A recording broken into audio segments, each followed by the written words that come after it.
Before we start, please make sure to like, subscribe, and share this video with your friends and family. Also, can you please tell me where and what time you're watching? Thanks. The night my brother disappeared, the corn was tall enough to swallow a grown man whole. It's been 3 years now, 3 long, blistering Mississippi summers since Tyler walked into those fields and never came back. 3 years of search, dogs, dead-end police reports, and Mama's tears drying up like the creek bed behind the barn. 3 years of feeling it in my bones, something in those stalks took him. I remember that night clearer than yesterday. Ty stood barefoot on the porch of our family farmhouse outside Belle Prairie, sweat slicking his forehead, even with the breeze rolling in. "You hear that?" he said, squinting toward the south fence. "Something's rustling near the coop again. Probably them damn coyotes." He grabbed the old maglite off its hook beside the door and gave me that half grin he always did before doing something dumb. "Won't be but a sec." That flashlight was the only thing we ever got back. We found it the next morning, lying at the edge of the corn, its beam still burning, aimed right into the darkness like it was trying to point us to something, or warn us. Folks in Chassaw County been whispering about our land since before I was born.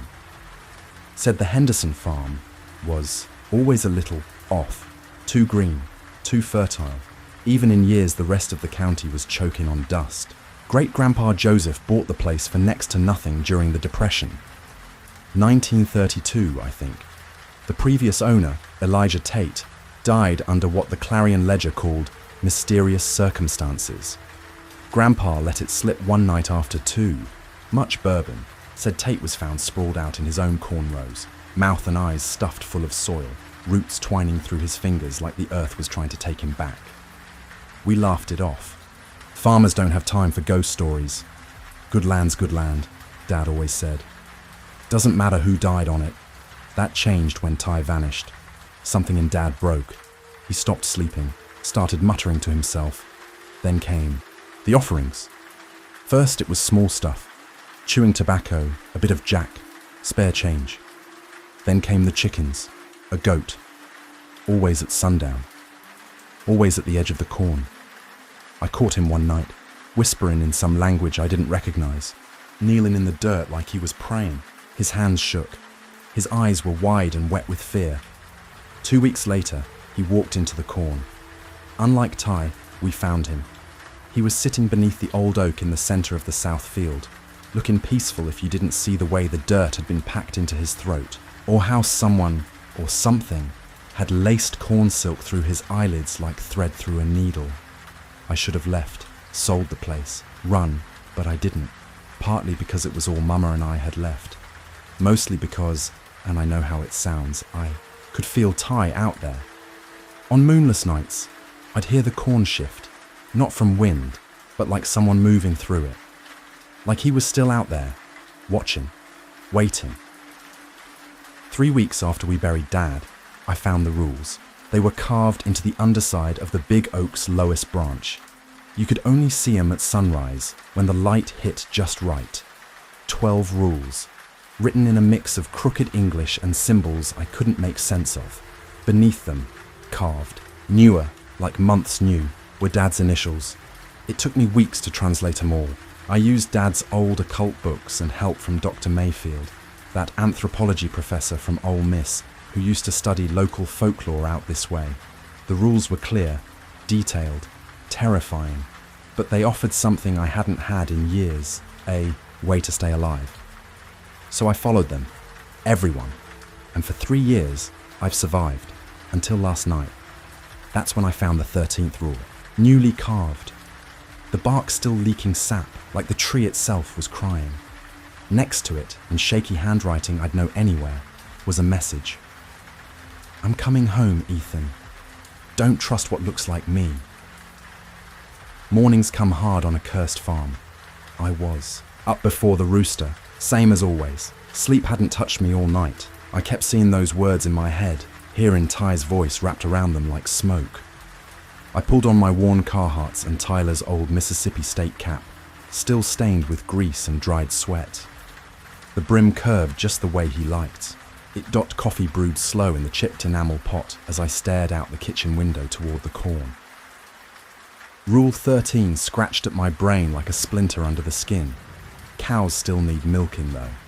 Even if the devil himself's walking your fields, just starting to creep over the treetops, washing everything in that soft gold that makes you forget, for half a second, that some things wake with the sun too. The kitchen smelled like ghosts. Not the moaning, chain-rattling kind, but the kind made of memory, coffee, flour, Mama's perfume, and grief. This was the room where she'd taught us how to snap beans on hot July afternoons, where she rolled biscuit dough with flour-dusted hands and called us in with, "You'll wash up now. Breakfast's almost done." She couldn't bear to stay after Dad. Moved in with Aunt June in Tupelo, away from the fields, away from him. Can't blame her. She still calls every Sunday, same time, same question. When you gonna come to your senses, Ethan? Sell that godforsaken place. Live a real life. If only she knew. I'm not staying for the living anymore. I'm staying for the ones who didn't make it back. I stared out the window over the sink. The old oak stood motionless in the center of the south field, its thick limbs clawing at the sky like it wanted to pull the clouds down. I called it the rules tree now. Light wouldn't hit it just right for another hour, but I didn't need to see the carvings. I knew them all by heart. 12 rules. No, 13 now. I pulled the worn moleskin from my back pocket, thumbed to the first page. The writing was tight, careful, like I'd known even then that one smudged word might be the difference between making it through the night and becoming mulch. Some mornings, I read them out loud, not to remind myself, to warn whatever else might be listening. Today felt like one of those mornings. Rule 1. Never harvest after sunset or before sunrise. Simple. Night is when the land gets hungry. Rule 2. If crows gather on the fence posts, in threes, don't go into the fields. Not that day. I'd lost 2 hands from Pontotoc to that rule. Vernon and Luis. Official story, they quit. Unofficial? I found Vernon's boot near the irrigation ditch. It was filled with black soil and tiny seedlings, like the ground was trying to grow a new version of him. Rule 3. Leave an offering at the south fence on the 1st of every month. Tobacco, whiskey, blood, no exceptions. Dad's notes were more precise. A few drops of your own blood, mixed, with Elijah Tate's preferred blend. Lucky strikes and a splash of Maker's Mark. No cheap shit. The land knew the difference. Rule 4. If you hear your name from the cornfield, ignore it. That ain't your brother, your mama, or your own damn conscience. Last summer, around dusk, I heard Tyler's voice plain as day. "Ethan, help!" I damn near ran to him. Only thing that stopped me was the pain in my palms. I dug my nails in so deep, blood ran down my wrists. That was the price of staying alive that night. Rule 5. The scarecrow in the north field must face east before sunset, west before sunrise. Been there longer than I've been alive. I tried swapping it out once. New post, new burlap. By morning, it was torn to ribbons and the old one was back, turned towards the farmhouse, like it was watching. Rule 6. If the well water runs red, don't drink it, don't bathe in it, don't even touch it for 3 days. Both times it happened. The local news reported livestock deaths up and down the county. One neighbour found a litter of kittens born without eyes. Rule 7. Don't remove anything from the oak. Not a leaf, not an acorn, not even bark. The windle, knock 'em loose, let 'em lie. I rake 'em into a pile and burn 'em before dusk. Rule 8. If you find a perfect ear of corn, every kernel intact, bury it, husk and all, immediately. Those perfect ones ain't right. The kernels sometimes arrange themselves in shapes that twist behind your eyes. Once, I swore I saw a symbol that looked just like the one carved into Dad's chest. Rule 9. If the cicadas go silent in summer, go inside. Lock every door, bolt the windows. Don't come out until they start up again. The silence ain't natural. It's the land holding its breath before it screams. Rule 10. Never plant anything but corn on the south 20 acres. Dad tried soybeans there once. Harvested one pod before we torched the rest. It looked like a tiny, screaming face. The plants bled milky sap when we burned them. Rule 11. If a stranger asks for water, give it. Politely.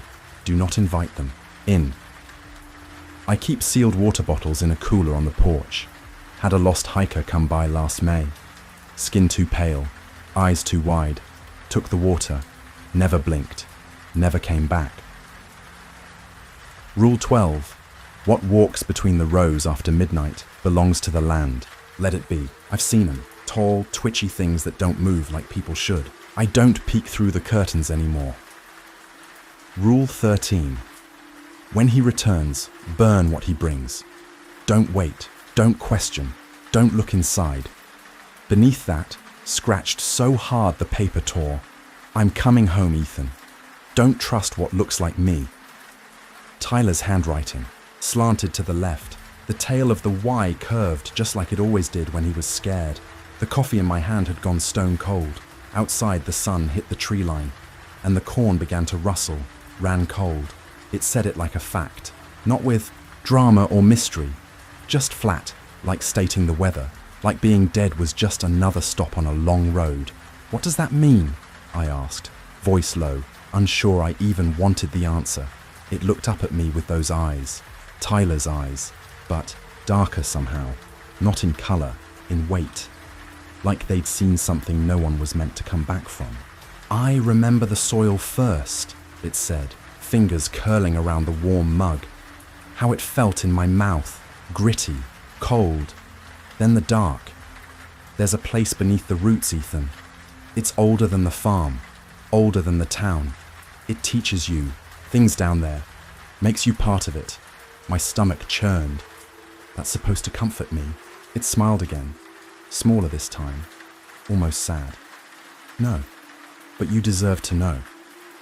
A breeze kicked up across the fields, rustling the corn in soft waves. The figure that looked like my brother turned his head toward it again, nostrils flaring, like he could smell something on the wind.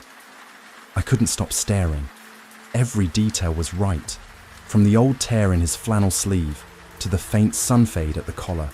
It moved like him too, mostly. But every now and then, it lagged, like a puppeteer catching up to its strings. What did you bring back? I asked, stepping closer, my hand hovering near the shotgun again. It looked at me for a long beat, then slowly reached into its jeans pocket. I flinched, brought the gun halfway up. Easy, it said, still calm, still him. Just this. It pulled out a single kernel of corn. Perfect, round, gleaming gold. Not a dent or flaw on it. I stopped breathing. I didn't bring it, it said softly. It gave it to me, said I'd need it when I got home. I stared at the kernel, heart hammering against my ribs. Rule 8. If you find a perfect ear of corn, bury it immediately, husk and all. This wasn't an ear, it was just one piece. A seed. My voice cracked. What are you supposed to do with it? It didn't answer. Instead, it reached out and placed the kernel gently on the step beside the coffee mug.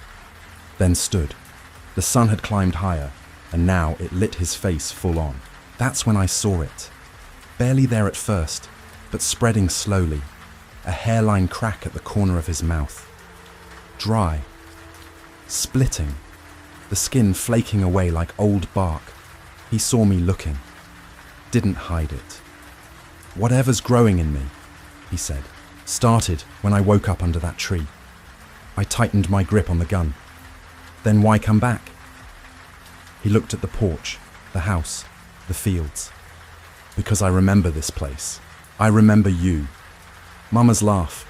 That time we faked being sick to skip church and watch wrestling.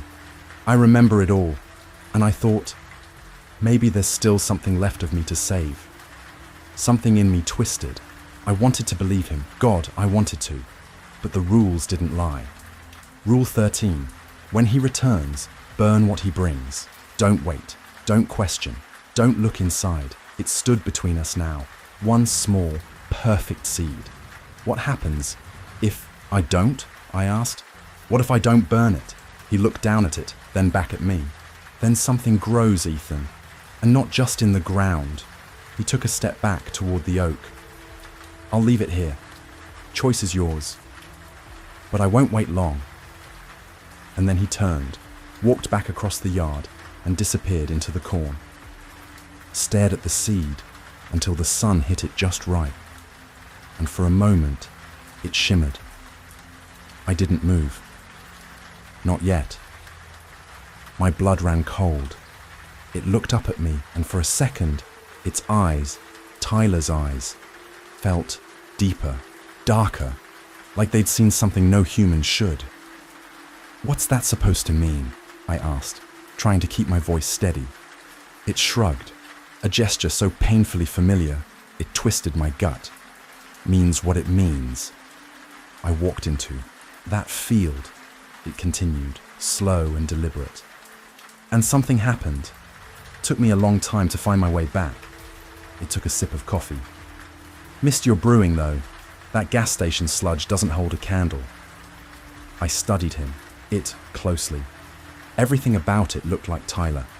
The crooked collar, the lazy cowlick over his left ear, the way he tapped the side of the mug with his thumb. But there was something off in the way he moved, like someone puppeteering a body they didn't quite know how to drive. What happened that night? I asked. When you disappeared? It set the mug down gently, eyes drifting toward the fields, now brushed gold by morning sun. I heard something moving out there, it said, voice lower. Figured it was coyotes, or maybe that Fisher kid sneaking through again. Its hands rubbed together, nervous tick Tyler'd picked up from our old man. But it wasn't. It was something else, something from under the land. A shiver crept up my spine. Under the land, I echoed. It nodded slowly. This farm sits on old ground, Ethan. Older than the county, older than Mississippi itself. It turned back to me, and just for a blink, its face rippled like heat rising off blacktop. There was a time before corn grew here, before people. And the things that lived here back then? It leaned closer. They're still here, just deeper down. And they didn't just take me, they changed me. It smiled, but the grin was wrong. Tight-lipped. Tyler used to smile big, showed every tooth he had. They showed me things. Time don't move right down there. It's been 3 years for you. Felt a hell of a lot longer to me. Suddenly it stood, fast. I flinched. Look, it said, I get you're freaked out, but I'm back now, and I brought you something. Its hand went to the back pocket of those worn jeans, and my fingers crept toward the shotgun, leaning just inside the doorway. Rule 13 pulsed in my head like a siren. Burn what he brings. Don't wait. Don't question. Don't look inside. It pulled out a small cloth bundle, tied with what looked like dried corn husks, about the size of a baseball, wrapped in a torn scrap of a Tupelo High t-shirt, Tyler's old football one. What is that? I asked. My voice sounded distant, like someone else had spoken. A gift, it said, holding it out. From down below, it'll keep the farm safe, keep the soil rich. I didn't move. It placed the bundle gently on the porch step and backed away. You don't have to use it now, just keep it safe. You'll know when it's time. Rule 13 screamed again. I gotta check the cattle, I said. Truth, thank God. The herd did need looking after. Mind if I wash up? It asked. Been on the road a long time. Could use your shower. My heart thumped. It wanted inside. Water's still hooked up to the old wash house, I lied. The little building behind the house hadn't seen a drop of water in years. Just storage now. Towels in the cabinet. Might even be some of your old clothes still in the dresser. It nodded, like that made sense. Thanks. I'll be here when you get back. It glanced toward the south field, then back at me. Don't be too long, though. We got catching up to do. I edged down the steps, keeping distance. The bundle still sat there, harmless looking, if you didn't know better. As I walked toward the barn, I yanked out my phone, and called the only person I trusted with this kind of thing. Dr. Mayfield, it's Ethan Henderson. Something's happened. I need your help. With the rules. Behind me, I felt its eyes on my back, and out in the corn, something rustled. The air was still. Dr. Alton Mayfield agreed to come that afternoon. Don't touch whatever it gave you, he warned. Even over the phone, the tightness in his voice made the hair on my arms rise. And for God's sake, Ethan, don't invite it inside your house. By the time I reached the pasture, the cattle were skittish. Normally, they'd be grazing near the fence, lazy and docile, but today, they clustered at the far edge, pressed up against the trees like they were trying to get away from the corn. Even Bessie, our old milk cow, the one who'd follow you for a scratch behind the ears, wouldn't come near me. Her eyes rolled white at the edges, chest heaving. They know something's wrong too, don't they? I muttered, checking the water trough. It was full. One of the young bulls snorted and pawed the ground, tense. I started to say. But I didn't finish the thought, because suddenly I wasn't sure what I'd done, or if it was already too late. Couldn't blame him. The sun was already climbing high, heat thickening in the air, promising another god-awful Mississippi scorcher. I took the long way back to the barn, swinging by what was left of Mum's old garden patch. The tomato plants I'd planted last month. Withered, brittle, sunburnt husks. Same as always. Didn't matter what I did. They always died. Rule 10. Never plant anything but corn in the south 20 acres. Technically, this patch wasn't in the south. Field, just beside it. But apparently that was close enough to count. From here, I had a clear view of the wash house. It, whatever it was, had moved like I'd told it to. But instead of going inside, it was pacing slow circles around the building. One hand brushed the old boards as it walked, fingers dragging like it was listening through the wood. Its head tilted every now and then, like it was trying to hear something only it could. Didn't know I was watching. I slipped into the barn, pulling out my phone. I hesitated before dialing. But Mum deserved to know something.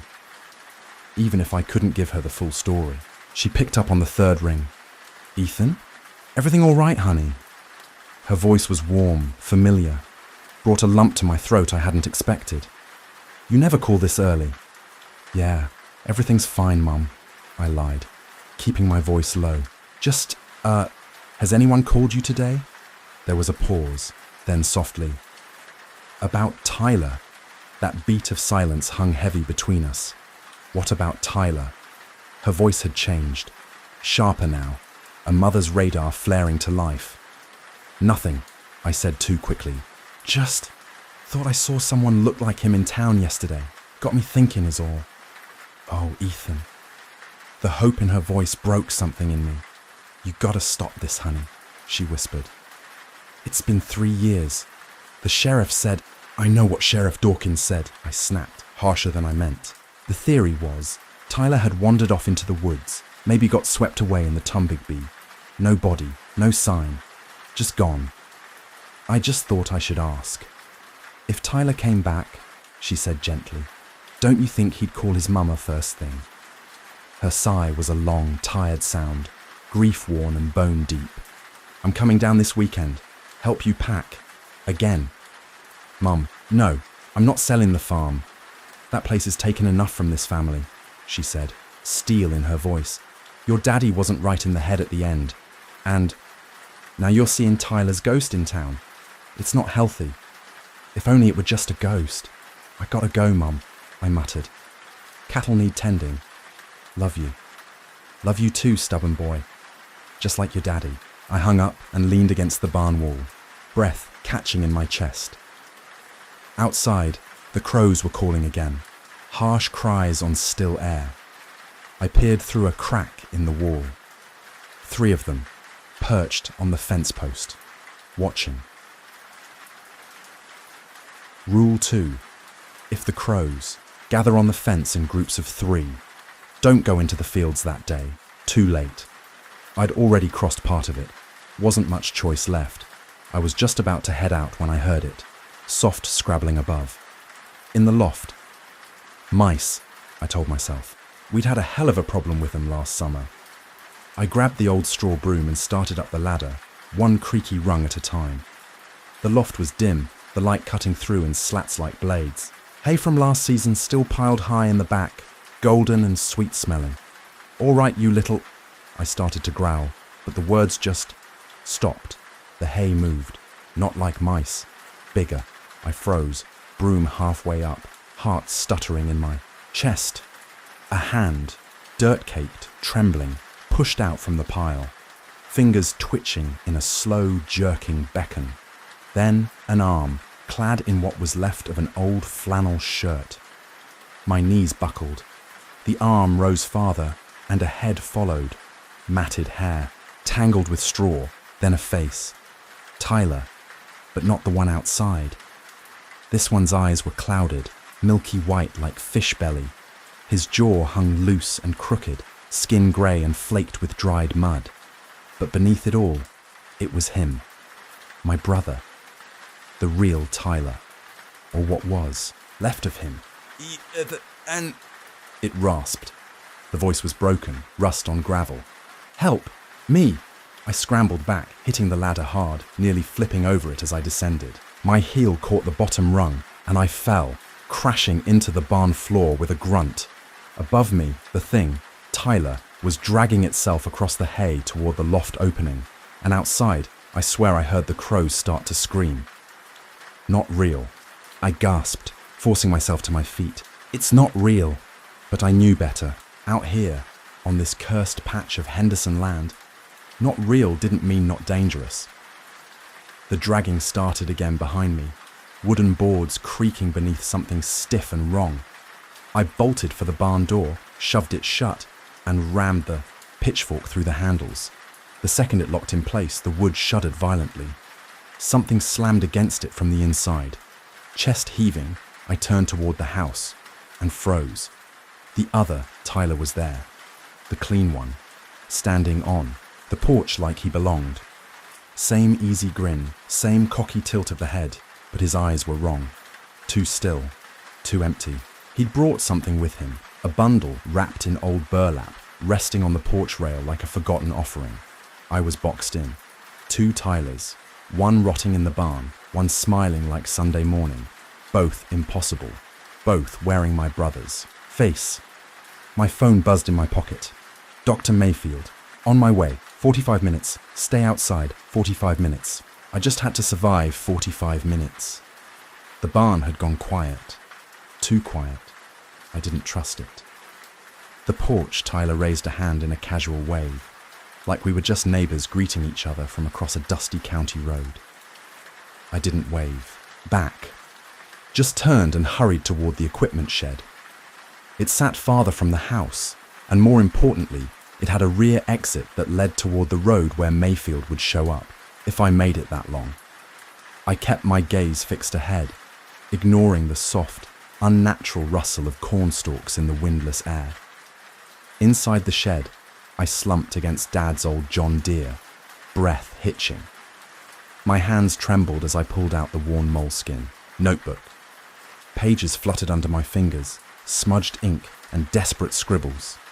But nothing. No guide on what to do when your dead brother returns twice. The shed door creaked open. I snapped my head up. The clean Tyler stood in the doorway, sunlight flaring behind him. He stepped in slow, head cocked.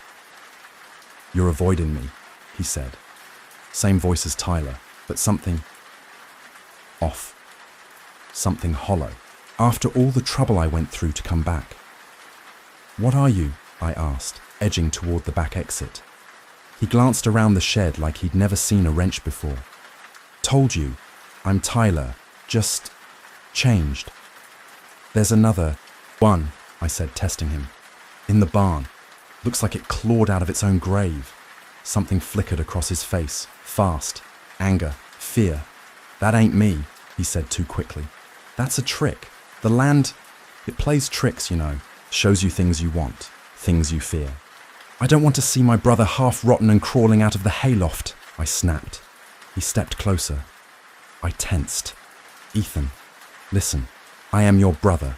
That thing out there. It's what the land sends up sometimes. A decoy. Meant to confuse. Divide. That's why I came back. To warn you. To fix this. You left a message, carved into the pine. I narrowed my eyes. Rule 13. Burn what he brings. What the hell does that mean? His face tightened. It's not about me, he said. It's about the others, the false returns. They bring things up from underneath. Bad things. He motioned vaguely toward the house. That bundle I brought? It's protection. Old protection. I didn't believe him. But I needed to keep him talking. Keep him distracted. Protection from what? I asked. It was moving, squirming. Dozens of small, black, glistening things that twisted in the dirt, shiny as oil slicks. Then, one by one, they began to burrow. My scream stuck in my throat. I ran for the house, Rule 13 pounding in my skull. The dusty old Volvo skidded to a stop in the drive, tires throwing gravel. Dr. Mayfield, all 6'0" and 68 years of him, flung the door open. His wild grey beard was soaked with sweat, glasses askew, leather satchel clutched tight. "Ethan, get back!" he bellowed, sprinting toward me with surprising speed. On the porch, the two Tylers were locked in a twisted fight that no human body should survive. The cleaner one slammed the decayed version against the railing, but the rotten Tyler clawed back, its skeletal fingers digging into the other's face. Where they touched, the clean flesh shimmered, then peeled, revealing something black and wet and wrong underneath. His tone turned solemn. From what's under the farm, from what Dad woke up when he started those damn rituals, the blood, the chants, all that nonsense in tongues no Henderson ever should have known. He ran a hand along, the tractor's rusted frame like it grounded him. He was trying to get me back, Ethan. He wanted to trade, but he did it wrong, made a door instead of a key. That tracked. The last months of Dad's life were a blur of strange noises at night, stains I couldn't explain, and the smell of ash in the barn. "What's in the bundle?" I asked. Tyler smiled. A real one this time. Pleased. Proud. "Seeds," he said. "Special ones. Plant them at the four corners of the property, and they'll close the boundaries. Lock the door. Keep the underneath from spilling over." He looked me dead in the eyes. "I've seen things, Ethan. Learned how to survive down there. How to fight back." A sound outside snapped our attention to the yard. The barn door was wide open, and the rotting Tyler, skin sloughing off, shirt in tatters, was dragging itself across the dirt, leaving a trail like something burrowing behind it. Heading for the porch. "See?" the clean Tyler hissed. "It's going for the bundle. It knows the seeds will stop it."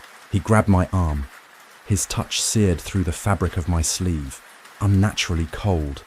"We need to get there first," he said. His grip didn't match his face. Too strong, too desperate. Its grip was iron, dragging me toward the shed's main doors before I could react. Outside, the light had gone strange. Dim, like dusk had come early. The air pressed down on me, thick with humidity and the damp, pungent scent of freshly turned earth. The rotted Tyler had made it to the porch, one clawed hand gripping a step as it pulled itself up with slow, jerking movements. "Wait," I said, heels digging into the dirt. "Rule 13, burn what he brings. Don't wait, don't question, don't look inside. We should wait for Dr. Mayfield. He knows the rules. He can help us." The Tyler clutching my arm stopped cold. His body stilled, too still, like something remembering how to pretend to be human. "Mayfield," he repeated. His voice sounded different now, lower, heavier. The syrupy Mississippi drawl gone, replaced by something that rumbled beneath the surface. "You called him?" I nodded, cautious. He's helped me understand the rules before. The grip on my arm tightened to the point of pain. "That old fool doesn't understand anything." Its voice cracked, deepened. The mask was slipping. "He only knows what his precious little books tell him. I've seen what's underneath. I've been there." On the porch, The decayed Tyler had reached the bundle. Its blackened fingers scraped at the burlap, tugging at the knots. "Stop." "It!" hissed the one beside me, releasing me with a snarl. It bolted toward the house, kicking up dust as it ran. "Don't open that!" I stood frozen, caught between running and staying, my mind trying to catch up. Then I saw it, dust kicking, up on the horizon. A car, fast. Dr. Mayfield. On the porch, the two Tylers collided, tangled in a sickening heap of limbs, one shriveled and relentless, the other still too smooth, too clean. They thrashed, rolling across the wooden boards. The bundle tumbled from the rail, hit the dirt with a soft thump, then spilled open. It wasn't seeds. It was moving, squirming. Dozens of small black glistening things that twisted in the dirt, shiny as oil slicks. Then one by one they began to burrow. My scream stuck in my throat.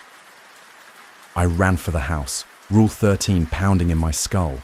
The dusty, old Volvo skidded to a stop in the drive, tires throwing gravel.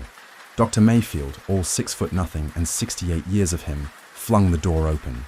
His wild grey beard was soaked with sweat, glasses askew, leather satchel clutched tight. "Ethan, get back!" he bellowed, sprinting toward me with surprising speed. On the porch, the two Tylers were locked in a twisted fight that no human body should survive. The cleaner one slammed the decayed version against the railing, but the rotten Tyler clawed back, its skeletal fingers digging into the other's face. Where they touched, the clean flesh shimmered, then peeled, revealing something black and wet and wrong underneath. "What in God's name?" Mayfield muttered, halting beside me.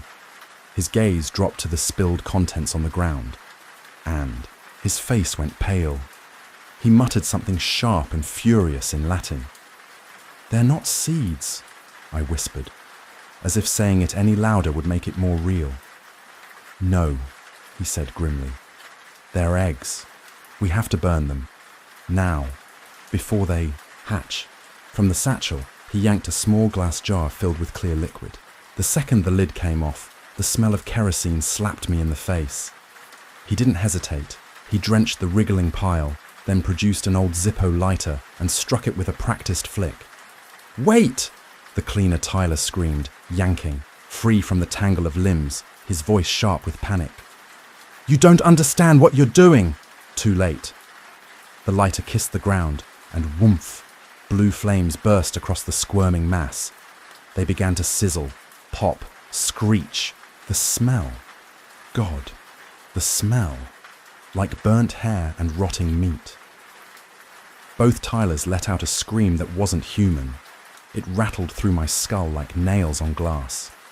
Then the cleaner one broke free, lunging at us with a snarl. Its face twisted in fury, eyes burning with something ancient. "You can't interfere," it howled. Its voice wasn't Tyler's anymore. It was layered, many voices woven into one. "The cycle must continue!" Mayfield stepped in front of me, steady as stone. "Back to the underneath, Skinwalker," he said, voice hard as iron. He reached into his satchel again and pulled out a small cloth pouch tied with red string. "You have no power here, not if we know what you are." The thing stopped mid-lunge. Its gaze snapped to the bag in Mayfield's hand. It hissed, long and low and guttural, something between a snake and a broken windpipe. A sound no human throat should make, more like wind screaming through a rusted pipe. "Go to my car," Mayfield said, calm but firm, never blinking. "Front seat. There's a shotgun, loaded with special shells." I hesitated, heart jackhammering, then backed away, careful not to turn my back on the scene. The decayed Tyler had propped itself up, one elbow bent at an unnatural angle. It just sat there, watching. Its milky eyes tracked the chaos with something like peace, like it was waiting for this. Smoke curled from the scorched earth as I ran, flung open the Volvo's door, and grabbed the shotgun. The metal was warm, the wood polished smooth by use. Symbols had been etched deep into the barrel, the same strange carvings from the rules tree. When I returned, Mayfield took the weapon like it belonged in his hands, He leveled it at the cleaner Tyler, who was already beginning to unravel. "Last chance," he warned. "Return below willingly, or I send you back the hard way." The thing laughed. It sounded like stones grinding against bone. "You think, you understand the rules, old man," it said, its voice fracturing into multiple layers. "You've only read about them. I've lived them." It spread its arms wide. Its fingers were too long now, the joints bending wrong. "This land was ours long before the first corn ever grew here, long before your kind stumbled into this valley thinking they could tame it." "Professor," I said, my voice low, tight. "What is that thing?" "They have many names," Mayfield murmured, raising the gun. "Skinwalker is close enough. They're ancient, from before America had a name. Some tribes believed they were guardians of the underworld. Others, messengers between worlds." The creature tilted its head, smile curling unnaturally. "We are neither guardian nor messenger," it said, voice like a choir of broken instruments. "We are the hungry ones, the waiting ones." Its gaze found mine, locked on. "And your family invited us in, Ethan Henderson. Your great-grandfather made the first pact. Your father tried to renew it. He wanted your brother back. The rules," I whispered. "They weren't for protection. They were the terms of a deal." Mayfield gave a solemn nod. "Payment for prosperity, good harvests, even in famine years." "Tyler was the payment," I said, barely breathing. "And Dad, he offered himself to fix it."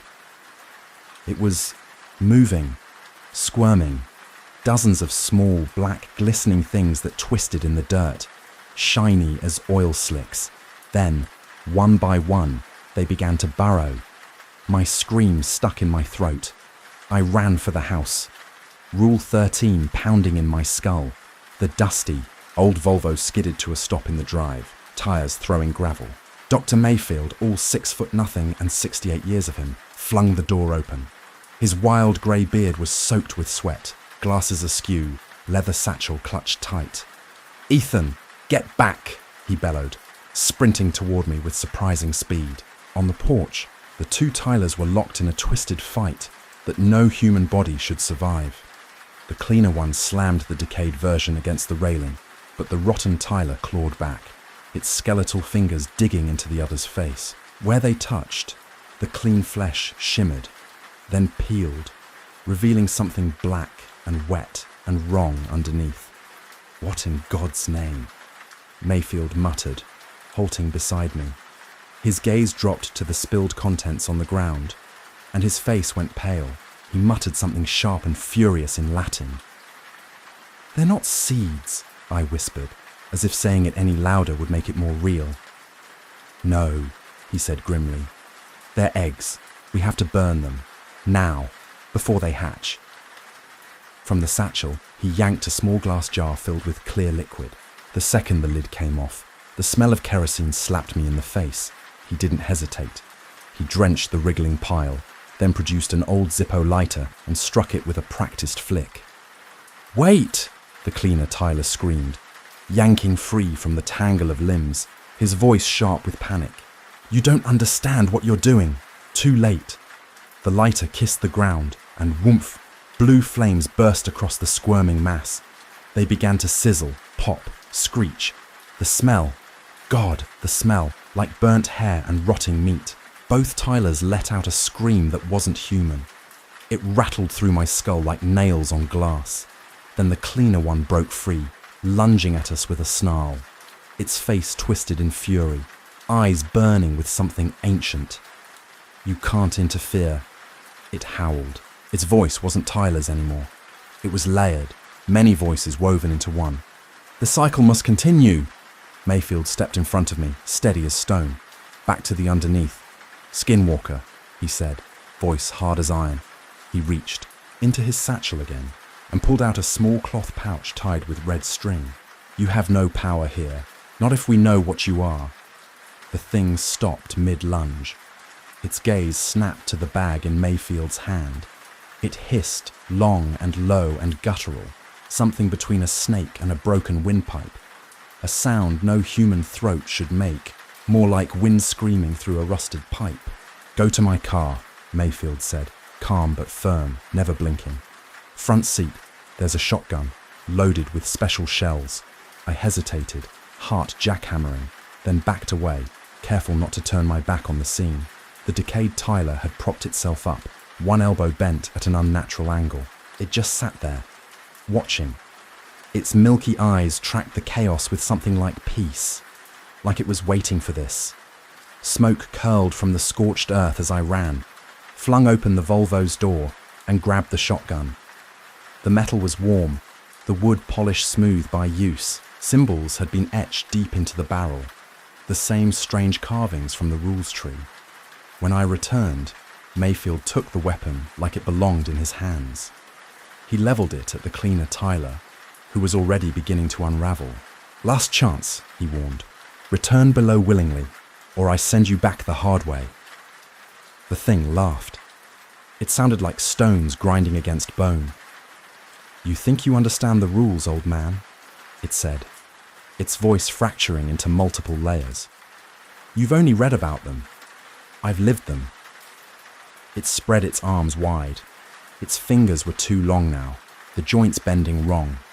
This land was ours long before the first corn ever grew here. Long before your kind stumbled into this valley thinking they could tame it. "Professor," I said, my voice low, tight. "What is that thing?" "They have many names," Mayfield murmured, raising the gun. "Skinwalker is close enough. They're ancient, from before America had a name. Some tribes believed they were guardians of the underworld, others, messengers between worlds." The creature tilted its head, smile curling unnaturally. "We are neither guardian nor messenger," it said, voice like a choir of broken instruments. "We are the hungry ones, the waiting ones." Its gaze found mine, locked on. "And your family invited us in, Ethan Henderson. Your great-grandfather made the first pact. Your father tried to renew it. He wanted your brother back. The rules," I whispered. "They weren't for protection. They were the terms of a deal." Mayfield gave a solemn nod. "Payment for prosperity, good harvests, even in famine years." "Tyler was the payment," I said, barely breathing. "And Dad, he offered himself to fix it." The creature smiled wider, mouth cracking past the edge of its cheeks. "Such devotion," it said, "such foolishness. But the land hungers, Ethan. It's never satisfied, and now it wants more." Behind it, the decayed Tyler began to crawl forward again, slow but steady, dragging ruined limbs, mouth working silently as if chanting. "What does it want?" I asked, voice barely audible. "I don't know," Mayfield said. "But we can't let it have it." He adjusted his stance and aimed. Step. "Back, Ethan!" I moved, watching through the haze as the shotgun roared. The sound cracked the world open. The cleaner Tyler staggered, black fluid spraying like oil. It howled, a screech that felt like it came from inside my own skull. Its skin peeled away. Tyler's face dissolved like wax under a flame. What remained was tall, spindly, limbs like blackened tree branches, slick and wet. Too many joints, too little mercy. "The salt works!" Mayfield shouted, cocking the shotgun. But before he could fire again, the earth itself groaned. The ground trembled under our feet.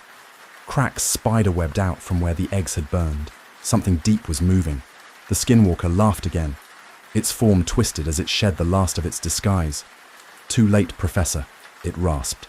"They've already hatched. Below. The offering has been made." I turned, just in time to see the decayed Tyler lying flat now, arms spread like a man being embraced by the dirt. Soil spilled across his body, swallowing him inch by inch. He didn't fight it. "The fire," Mayfield said suddenly, eyes wide. "It triggered something. We need to get off this property. Now." Another quake hit, stronger this time. From the cornfield came a noise, like rustling, but too steady, too synchronized. The stalks began to bend, all of them, not from wind, toward us, like 1,000 heads turning at once. What about the rules? I shouted, stumbling backward toward the Volvo. If we break them, Mayfield said, the rules are void. The contract is being renegotiated. The skinwalker had fully emerged now, no longer wearing anyone's face. It towered in the haze, obsidian limbs reaching outward like gnarled roots clawing for sky. Its face pulsed with unnatural shapes, impossible geometry, a thing you couldn't look at without your brain recoiling. It turned toward the cornfield, and the corn began to part. Its movements were fluid, almost graceful, despite that twisted, inhuman frame. "Watch for the new rules, Ethan Henderson," it called, its voice scraping through the air like rusted wire. It echoed, not just around us, but inside us, like it had bypassed the ears entirely. "They'll appear when the soil drinks its fill. Follow them, or join your brother and father below." Then it turned and slipped into the corn. The stalks parted with unnatural ease, swallowing it whole. A moment later, they closed again, as if nothing had disturbed them. Where Tyler had been, where his rotting body had crouched, there was nothing now but a shallow, man-shaped depression, already filling with thick black soil, the kind that smelled of iron and death, the kind that hadn't seen daylight in centuries. "Get in the car," Mayfield barked, pulling up beside me in a cloud of dust. I didn't argue. We needed out. We needed space to breathe, to think. As we tore down the dirt road, I twisted in my seat, watching the only home I'd ever known vanish behind us. The sky above the farmhouse was collapsing in on itself. Clouds, swirling in fast, tightening spirals like dirty water circling a drain. The cornfield. It moved with rhythm, not wind. Waves of golden stalks bent and undulated outward from the house, like something underneath was breathing. From the massive oak at the edge of the property, our rules tree, as my family always called it, a black storm of crows erupted, their cries lost beneath the flapping of wings that darkened whole patches of sky. "Where the hell are we going?" I asked, knuckles white on the door handle as Mayfield took the turn onto County. "Road 8113 way too fast. Somewhere safe. Tupelo. I've got a colleague there, soil scientist, folklore specialist, knows about agricultural anomalies." "Agricultural curses," I muttered, the phrase tasting absurd and heavy on my tongue. "That's what's happening to my farm." "A curse?" Mayfield's eyes were fixed on the road, his jaw clenched. "Not exactly. It's more like an awakening. Whatever your family's been keeping buried with those rules, it's waking up. You've been caretakers, Ethan. Not owners. Caretakers of something very old." He shot me a look. "Tell me, again, what did the new rule say?" "Rule 13, I said. My voice felt like it belonged to someone else. "When he returns, burn what he brings. Don't wait. Don't question. Don't look inside." "And we did that," Mayfield said quietly. "We followed it. We burned what it brought." Then he stopped talking. I could see it happen, the realization hitting him at the exact same time it hit me. "There were two of them," I whispered, voice catching in my throat. "We only burned what one of them brought." His face went pale. "The other, the decayed one, did it bring something too?" I stared out the windshield, heart pounding. My memory flashed to the barn, the sound of something wet dragging through hay, that thing clawing up from beneath the earth. "I don't know," I said. I didn't stay long enough to see. Mayfield slammed on the brakes, yanked the wheel, and spun the car into a sharp U-turn. Gravel kicked up behind us. "What the hell are you doing?" I shouted. "Going back," he growled. "If it brought something, we have to burn it, now, before it's too late." The road stretched ahead, darkened by the storm. As we neared the house again, I could swear I heard my brother's voice on the wind, faint and wrong. The farmhouse came into view, and it was changing.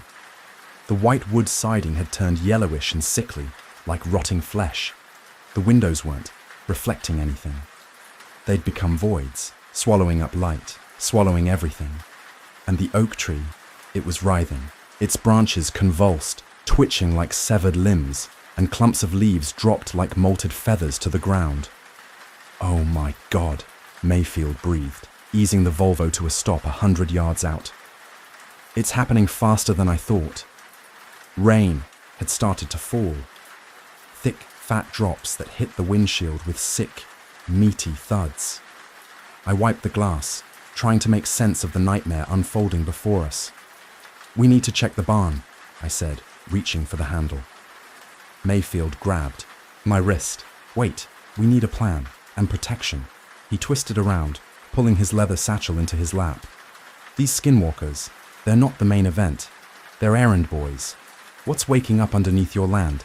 It's something ancient, something your family's been holding back with blood and fire for a long, long time." "Then why the hell are we going in there?" I snapped. "Shouldn't we call in the military or something?" He gave me a look, half pity, half fear. "And tell them what? That something older than civilization is crawling up through a cornfield in Chaseau County? No. This thing, it's tied to your bloodline. Has been for centuries." I stared at him, shaking. "Why us?" "Location, most likely," he said, already unpacking. "Your land sits at a convergence. Underground rivers, aquifers. It feeds into the Tom Bigby system. Energy like that, pooled for long enough, it wakes things up." From his bag, he pulled out small linen pouches, like the one he'd used on the creature. Glass vials filled with strange coloured powders. A silver knife with a handle carved from old bone. Whatever was coming next, it wasn't going to be solved with a phone call. "Places like this," Mayfield muttered, eyes scanning the barn through the rain-blurred windshield. "They've always been thin, veils between here and somewhere else." He glanced at me, jaw set. "Your great-grandfather Joseph didn't get this land cheap because of the Depression. He got it cheap because the last folks who lived here kept ending up in the ground." The rain intensified, hammering on the roof like 1,000 impatient hands. Through the windshield, I caught a glimpse of the barn door, slamming open and shut, not in the wind but like something inside wanted out. "So how do we stop this?" I asked, eyes flicking to the strange items Mayfield was arranging across the dash. Leather pouches, glass vials, a blade that shimmered dully in the dark. "We don't," he said flatly. "Not forever. All we can do is reinstate the boundaries, re-establish the old rules, buy ourselves time." He handed me a small cloth bag. "Keep this on you. Salt, iron filings, and tobacco. Won't stop them outright. But if one gets too close, it might hesitate." He reached into the back and pulled out a shotgun, loading it with practiced ease. "Rock salt shells, blessed by a Choctaw medicine man up near Philadelphia." "Will it kill them?" I asked, remembering my own 12 gauge, probably still propped uselessly against the kitchen wall. "Nope," he said, racking a shell with a heavy click. "But it'll tear their bodies enough to disrupt them. Bullets won't do a thing. Might as well throw gravel." He looked over at me. "You ready?" I wasn't, not even close.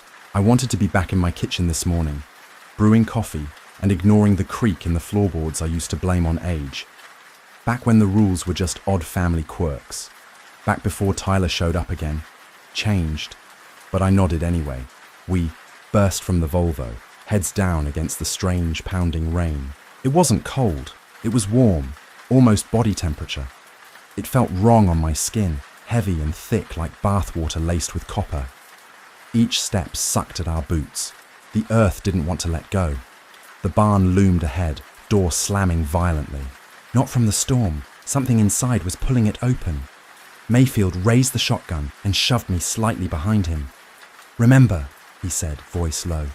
"Whatever it is, it ain't your brother." Inside, the barn was dim and oppressive, like we'd stepped underground. The air was saturated with the smell of soil, fresh, damp earth, and something sweeter, something rotten. Our flashlights pierced the dark, but the shadows they cast twitched at the edges, as though they weren't ours. "There," I whispered, pointing up. "The loft. That's where I saw it before." Mayfield nodded, advancing cautiously. His boots made no sound. On the packed dirt, I followed, clutching the cloth bag in my pocket. It was warm, almost pulsing, alive. The ladder to the loft had been destroyed. One of the rungs was blown out, like something had exploded through from above. Mayfield gestured to a stack of feed, bags nearby. "We'll climb up that way," he whispered. We started up, careful not to slip. Halfway there, a sound drifted down from the loft, a soft, scraping drag, like metal teeth through dried leaves. Then, a low humming. Off-key. Broken. Froze. It was a lullaby. Our lullaby. "Go to sleep, little baby." My mom used to sing it to us, to me and Tyler, when we were small and scared of thunderstorms or shadows under the bed. "Professor," I said, voice trembling. He held up a hand to silence me and kept moving. We crested the loft floor, and the smell hit us like a wall. Sweet, cloying rot laced with the scent of overturned soil. There, in the center of the loft, sat the decayed version of Tyler, cross-legged, rocking gently. His skin was sloughing off in patches, revealing tendons and bone, but his face was still Tyler's, grinning wide and familiar. Laid out in front of him was a line of small figures. My breath caught. Corn husk dolls. A dozen or more. Crude. Each one bound with what looked like human hair. Red, brown, black, grey. Their faces were smeared with dried blood, their button eyes glinting wetly in our beams. Mayfield lifted the shotgun. The thing that used to be Tyler looked up. Eyes clouded but locked on mine. It smiled, stretching cracked lips across a ruin of teeth. "Too late," it said, voice clearer than it had any right to be. "They're already singing." As if cued, a high-pitched keening rose from the dolls. Not loud, but penetrating. A whine of tiny voices just outside human pitch. It sounded almost like children, but not quite. Too dry, too hollow. Mayfield took a step forward. "Ethan, kerosene. Now." I fumbled. I dug frantically in my pocket for the flask Mayfield had handed me in the car. My fingers closed around the metal, but before I could pull it free, the thing that had once been Tyler moved fast, too fast. It lunged not at us, but toward the dolls, scooping them into its cracked, dirt-caked arms. "Mine," it growled, holding them to its chest like a mother clutching her child. "Father's gift." "Father," I whispered, stomach churning. "You mean Dad made those?" Mayfield didn't look away from the creature. "Your father started the ritual. These dolls. They're vessels, invitations, each one a key for what sleeps beneath your land to come through." The thing that wore Tyler's rotting face nodded eagerly. Dad knew, learned the old ways, tried to trade himself for me. It caressed one of the dolls with a blackened finger. "But the hungry ones, they always want more, the whole family." It smiled wider, too wide. "Smart brother," it rasped, rocking harder now. "Always the smart one. But Tyler, he was strong. Strong. Enough to claw his way back, at least part of him, its grin split open, dirt crumbling from its lips. Parts of him still down there. Parts of Dad too. The doll's keening intensified, high and sharp, like tiny knives scraping glass. Outside, the rain pounded the barn roof like fists. "Professor, what do we do?" I asked, my voice trembling. Mayfield's expression was stone. "We burn them.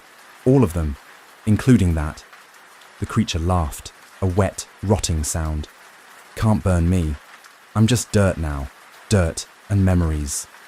It hugged, the dolls tighter. "But these are doorways. Dad made them, but I named them. Want to know their names, Ethan?" "Kerosene!" Mayfield snapped, snapping me out of my trance. I finally got the flask out and unscrewed it. The sharp chemical scent cut through the sickly sweet rot. The thing recoiled, hissing. "No!" it shrieked, crawling backward. "There!" Almost ready, almost awake. I raised the flask, hesitating. It still looked like Tyler, still sounded like him, somewhere in the gravel of that voice. Could he be in there? A fragment, a soul? If you're still in there, Tyler, don't listen, Mayfield barked. It's not your brother. It's using your memory, your grief. The thing smiled again, tilting its head, like a curious dog. Remember Cooper's Creek, Ethan? It purred. You fell through the ice. I pulled you out. You were freezing. Remember my voice? I got you, little brother. I got you. I staggered under the memory. Tyler, 14, pulling me from the frozen water, wrapping me in his jacket, hauling me back to the truck with lungs full of steam and fear and love. Mayfield grabbed my arm. It's reading your mind. Stay with me. The creature was closer now. I hadn't even seen it move. Close enough that the stink of grave soil and rot choked my breath. Close enough that I saw its eyes weren't eyes at all. Just sockets filled with writhing dirt.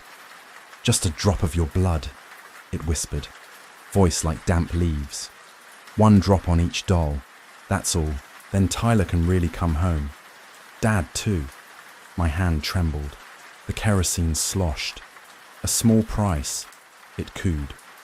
The land is fair, and for one heartbeat, I considered it. Just a drop, to bring them back, to undo all this, to see their faces, again. Then I remembered Rule 13. When he returns, burn what he brings. Don't wait. Don't question. Don't look inside. Tyler had written that. My Tyler. With the last of himself, he carved that warning into the wood. He'd saved me. One last time. I threw the kerosene. It splashed across the dolls and the creature's arms. The thing screamed, not in pain, but in pure guttural rage. The sound pierced my skull, inhuman and furious. Mayfield flicked open his Zippo. Move! He tossed the flame with one motion. It landed with a woof. The dolls ignited instantly, hungry orange tongues curling around the husks. The thing that had been Tyler screamed louder, fire racing up its arms and across its chest. It didn't drop them. It held them tighter, rocking faster, faster, as if trying to keep the fire from stealing them. Run! Mayfield yelled, shoving me toward the loft's edge. The whole damn barn's gonna go up, I shouted, slipping on a feed bag as we scrambled down the mountain of sacks. Flames roared behind us, the heat snapping at our backs like a live thing.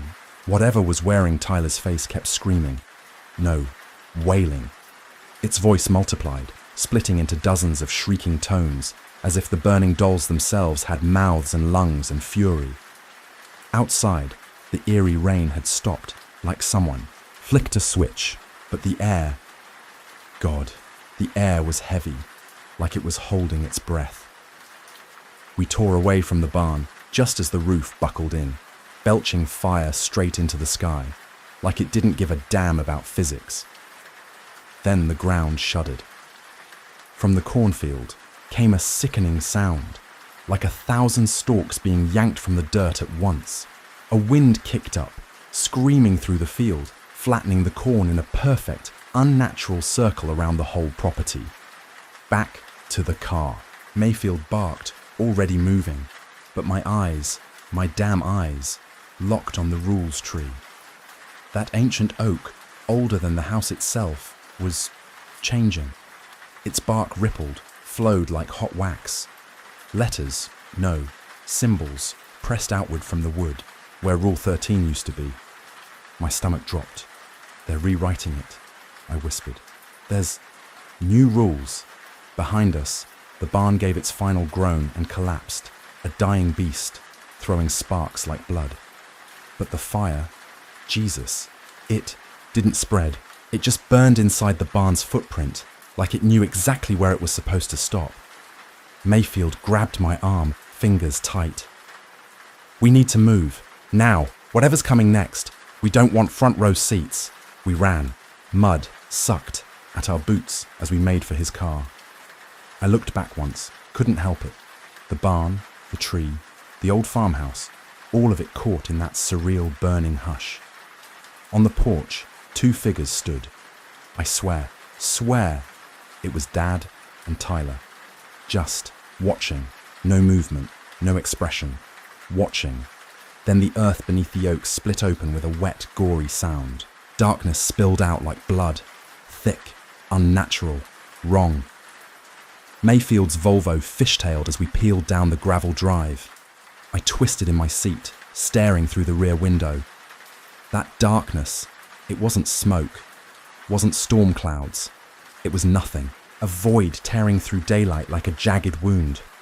What the hell is that? I choked. The transition, Mayfield muttered, knuckles bone white on the wheel. The land's renegotiating. With who? There's no one left to... I stopped, looked at him. There's you, he said. His eyes flicked to mine, hard and knowing. Last of the Henderson line. That soil still knows your name. It hit like a punch to the ribs. Whatever had taken Tyler, whatever whispered through Dad's hollowed eyes, it wanted me. Not to haunt, to succeed. I need to read those rules, I said, everything suddenly clear. I have to see what they say. Mayfield slammed the brakes. The car skidded sideways in the mud, tires screaming. Are you out of your mind? That place is eating itself alive. You go back in, you don't come out. If I don't read them, I can't follow them, I said. And if I don't follow them... I didn't finish. I didn't need to. We both knew it would keep coming, wearing faces, sending things. It would find me, and it wouldn't stop. He stared at me for a long beat, then gave a slow, bitter nod. All right, but we don't go all the way in. We get close enough to read. Then we run. Got it. Deal. My heart thundered, half fear, half resolve. We turned around. This time, Mayfield crept forward, like we were sneaking into hell itself, which honestly, we probably were. The dome of darkness over the center of the farm had stopped spreading, like it had found its borders. The corn at the edges stood straight and still, frozen mid-motion. We parked at the cattle gate. Got out. My boots sank into the weird, pulsing earth, too soft 1 second, too hard the next. Mayfield had the shotgun. I had a flashlight that looked like a joke in this blackness. We reached the line. This is it for me, he said, voice low. I don't step into that.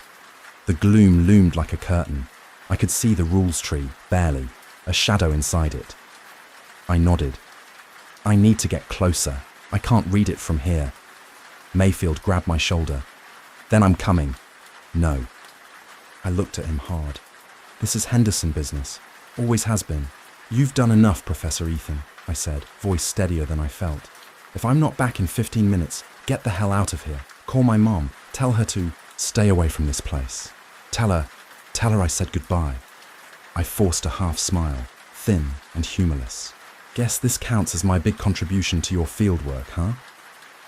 Mayfield opened his mouth, probably to argue, but I didn't give him the chance. I stepped forward into the darkness. It folded around me like wet velvet, cool and heavy, brushing my skin with the weight of something alive. The air shifted. Sound dulled, like I'd ducked underwater. Mayfield's voice vanished behind me, swallowed whole by the unnatural silence. Inside, the world was... different. The ground pulsed under my boots, slow and rhythmic, like breathing. The farmhouse still stood, but it had changed, angles off just enough to make my stomach turn. Windows where walls should have been, doors half sunken into the foundation. The barn was gone entirely. In its place, a flawless ring of ash, untouched by wind, untouched by anything.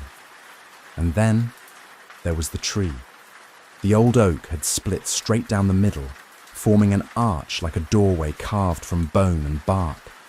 Its branches twisted upward and inward, weaving a canopy above, like skeletal fingers locked in prayer. The trunk glowed faintly with an amber pulse, the bark etched deep with fresh symbols. I moved slowly toward it, flashlight beams sweeping over the carved words. I expected more of the strange runes, but no.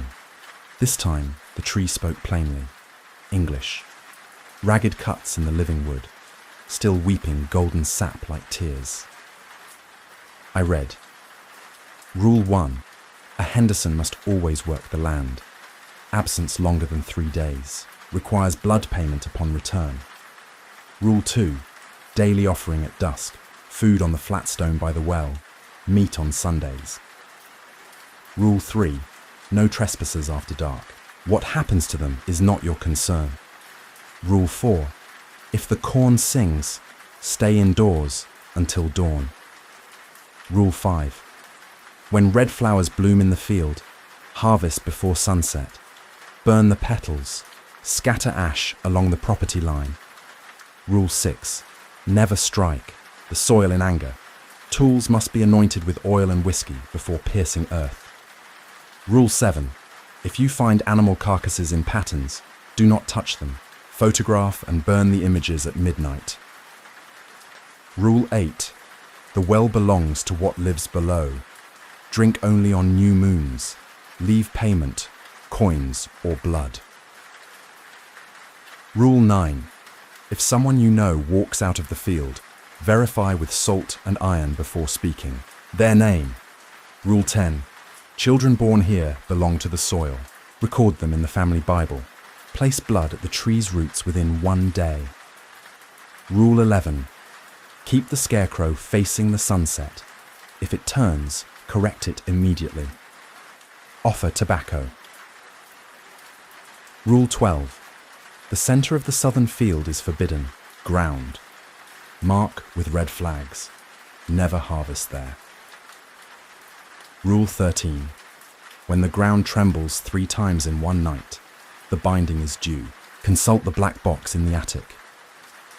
My hand shook as I copied them into my notebook, pen scraping across the page like it didn't want to cooperate. These weren't folklore.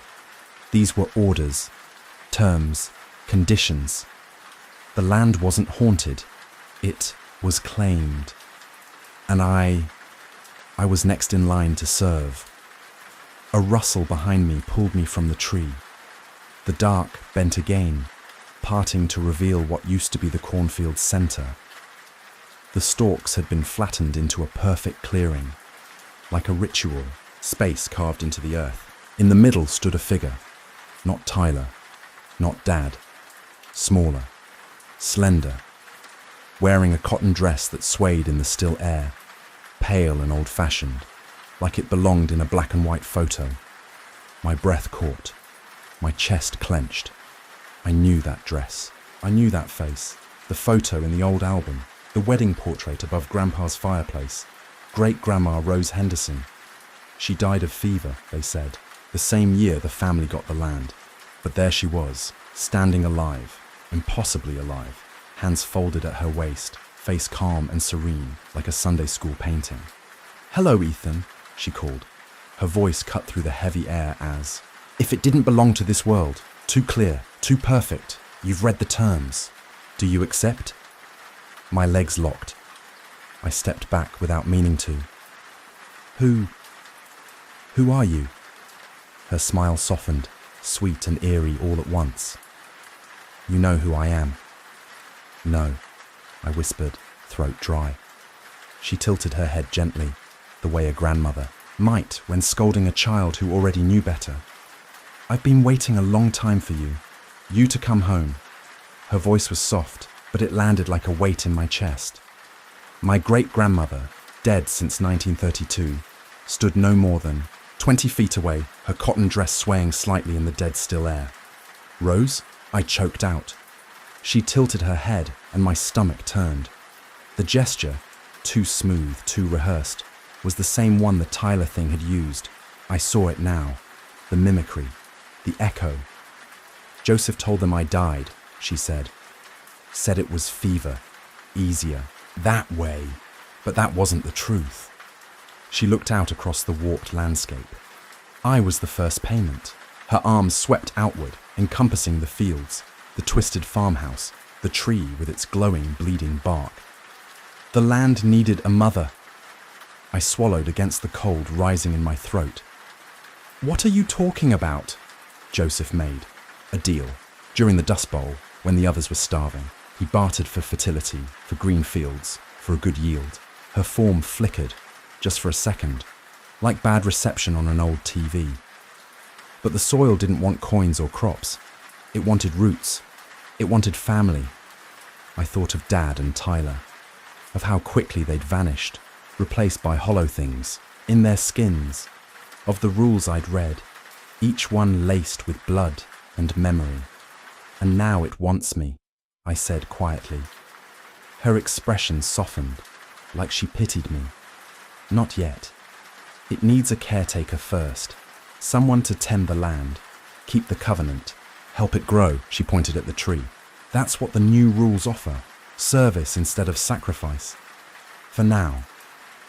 And if I refuse? The pressure in the air shifted, heavier, denser. My ears popped. The world tightened like a closing fist. Her shape flickered again. This time. Her kindly face gave way to something older, hungrier. Something wrong. Then it will hunt you, Ethan. You. Your mother. Anyone you bring into this world. The bargain was sealed with blood. It cannot be broken. My mouth was dry. What do I have to do?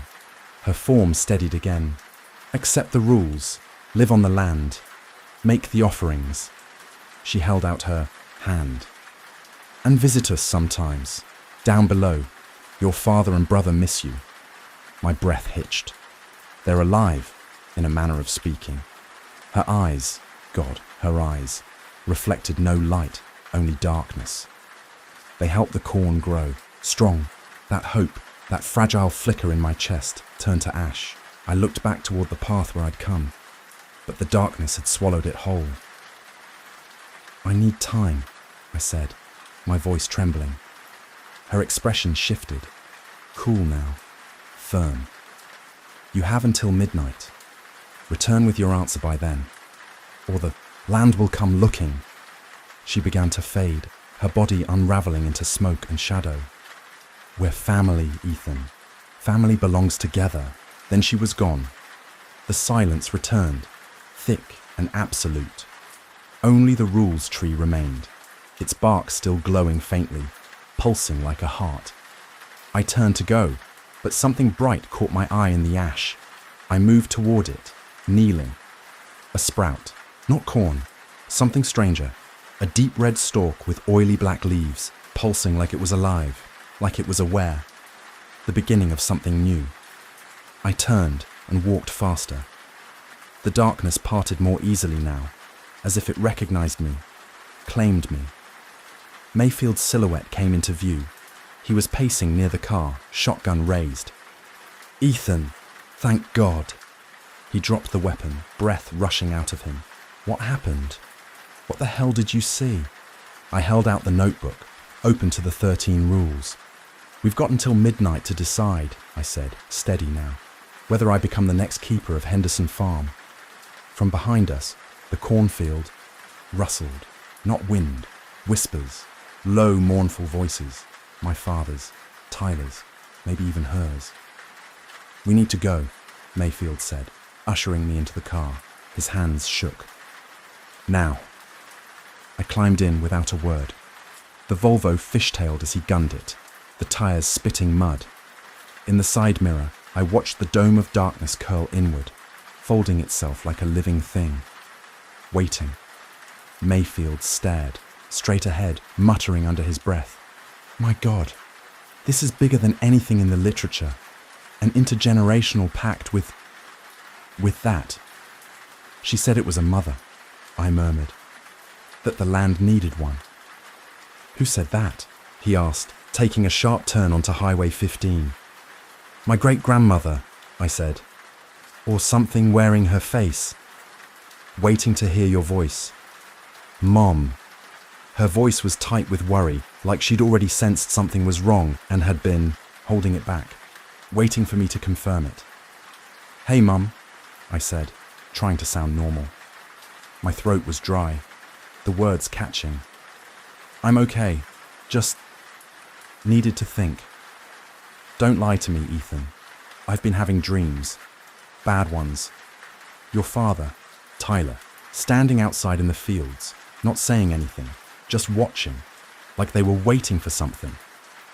Mayfield stiffened beside me, listening. My stomach turned. "Where are you now?" "Still in Jackson," she said. "But I was planning to head north in the morning. I had this feeling you'd be at the farm." "No," I said quickly, panic flaring. "Don't. Stay away, Mom. Please. Whatever you do, don't go near that place." There was a long pause. Then, "Ethan, what's going on?" How could I tell her? How could I explain that her husband and son weren't dead? Not exactly. That they were part of the soil now, part of some ancient hungry deal we hadn't known we were born into. "Do you remember Great-Grandma Rose?" I asked instead. "Barely," she said cautiously. "Why?" "I met her." Another pause. "Ethan, she's been gone since before I was born." "I know. But she's there, still there, or something wearing her faces." I glanced down at the notebook in my hand, the 13 rules scrawled in shaky ink. She said Joseph made a deal, that she was the first price. Mum was quiet so long I thought the call had dropped. I always knew there was something wrong with that land, she finally said, her voice low. "When I was a girl, I'd see things.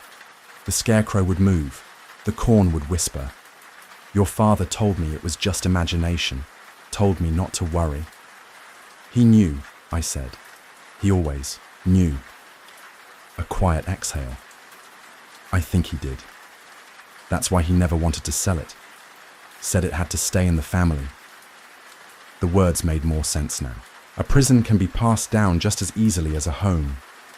"I need you to stay away," I repeated, "just until I figure this out." "I will," she said. "But if there's anything I can do..." "I know," I said softly. "I'll call you soon." I hung up before I could lose my nerve, my hand shaking as I slid the phone into my back pocket. Mayfield gave me space, just standing there as I stared across the fields. Nothing but wild grass and silence, and yet I felt the pull of the farm even from here. "Dreams," I muttered. "She's having dreams too." Mayfield nodded slowly. "The land's reaching, testing boundaries. Maybe it knows you're considering saying no." I looked at him. "You said these rules, this pact, it's structured like a job. What happens if the position stays vacant too long?" He hesitated. "Best case, it gets angry. Worst case, it fills the vacancy on its own, with someone else." I imagined the thing under the earth, probing the bloodline for weakness. If I fled, it might come for Mom, might grow something new in my place. "I don't have the luxury of refusing," I said. "Not unless we find a real way to end it." Mayfield's expression was grim. "Then let's hope Elena Yazi's as good as I remember." We stood in silence for a moment longer before climbing back into the Volvo. As the engine roared to life and we rejoined the highway, I glanced down at the notebook again. The rules stared back up at me. Caretaker, steward, bloodbound.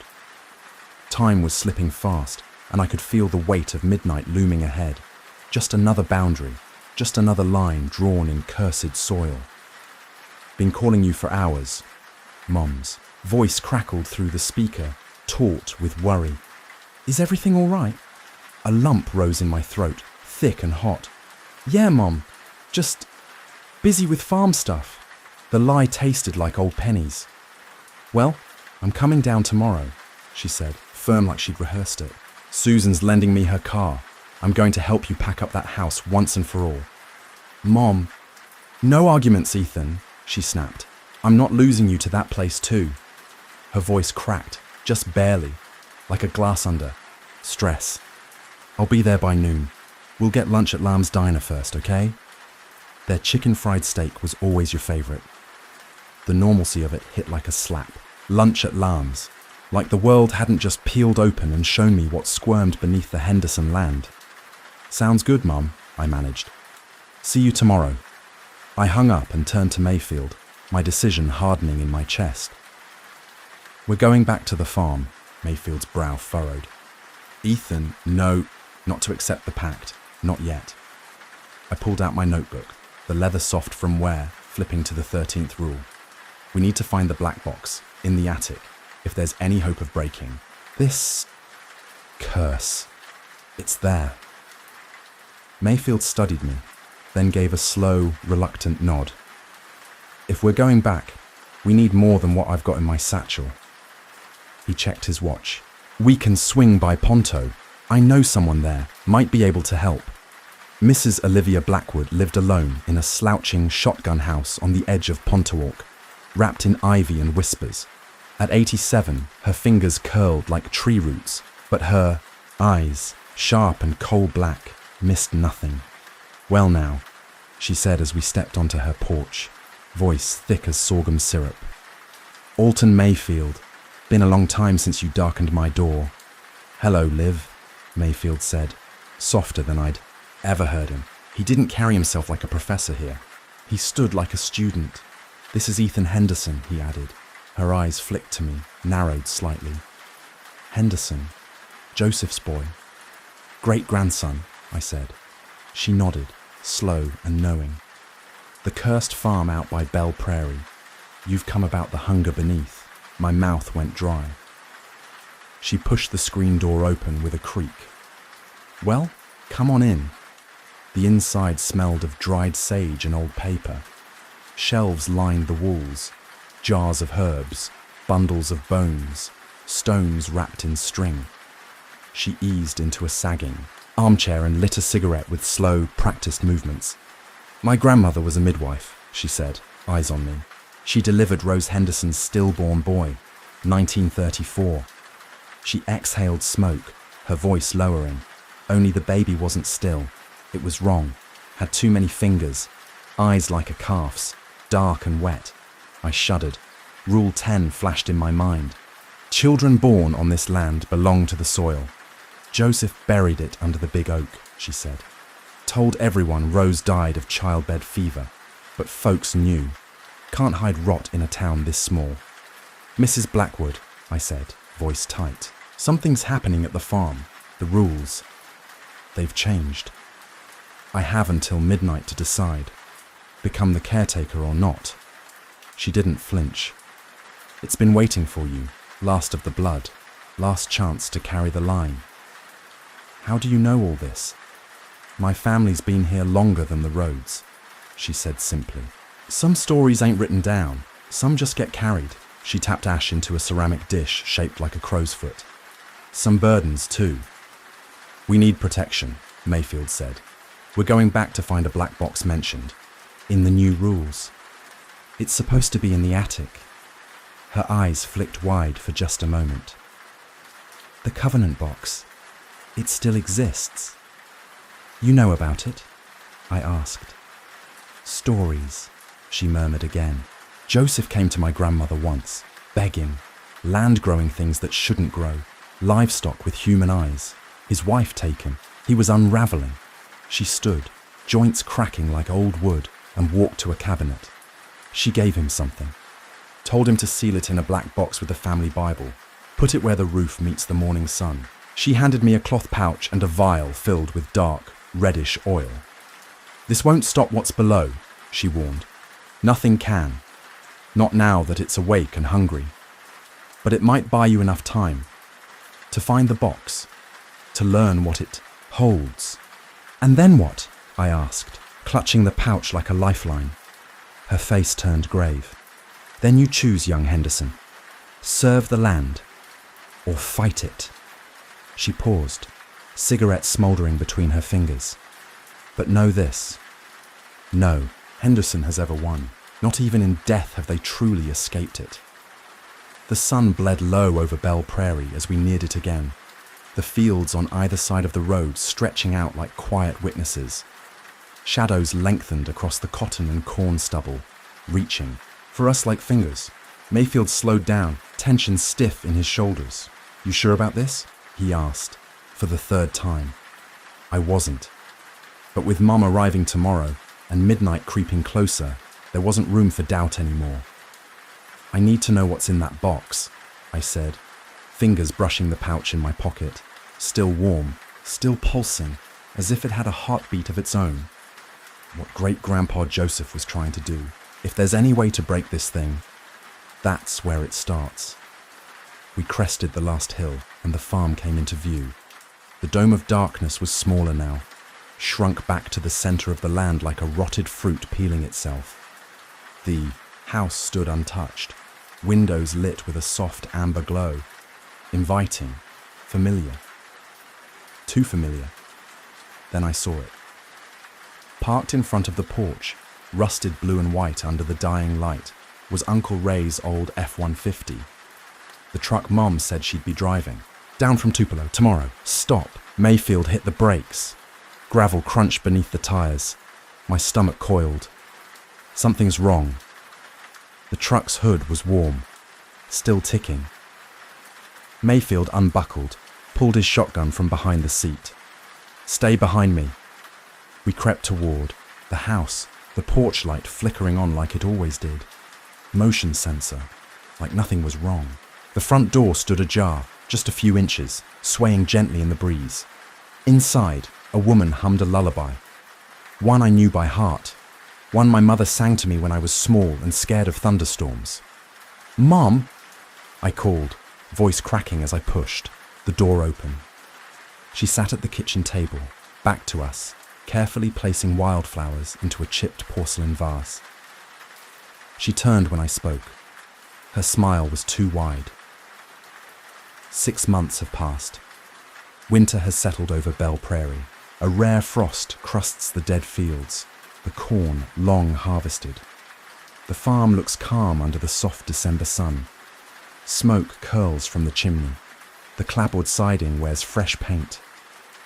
Each evening, I step onto the porch at dusk and place the daily, offering on the flat stone by the well, just as the rules say. Sundays, I meet with the others, quiet folks who keep to themselves, who nod when I arrive and never ask questions. I've become meticulous, obsessive even. I follow all 13 commandments carved into the scarred oak tree at the edge of the field. Its split trunk has healed over, but the bark is still twisted, the shape wrong. The black box rests on my nightstand, empty now. Its contents, Joseph's brittle journal, the original packed in faded ink, the obsidian amulet, tucked safely between the pages of the family Bible. Each night, I read one page. I learn what he knew. I learn the land's true name. Mayfield visits. Sometimes. We talk over coffee and pretend he's still working on his book, a study on agricultural traditions in the Deep South. But we both know the truth will never see print. Some things are better buried. Mom calls every Sunday after church. She doesn't remember coming here, doesn't remember the kitchen. The thing that wore her face, the salt and iron from Mrs. Blackwood's pouch had worked, just like she said it would. Gave us time to find the box, to understand, to choose. I've decided to keep the farm, I told her afterward. It's our legacy. She didn't argue, not once, and that still haunts me more than if she had screamed. Maybe the land made sure she didn't. Maybe it protects its own. The red flowers bloomed in October, just like Rule 5 said they would. Blood-coloured blossoms against withered corn.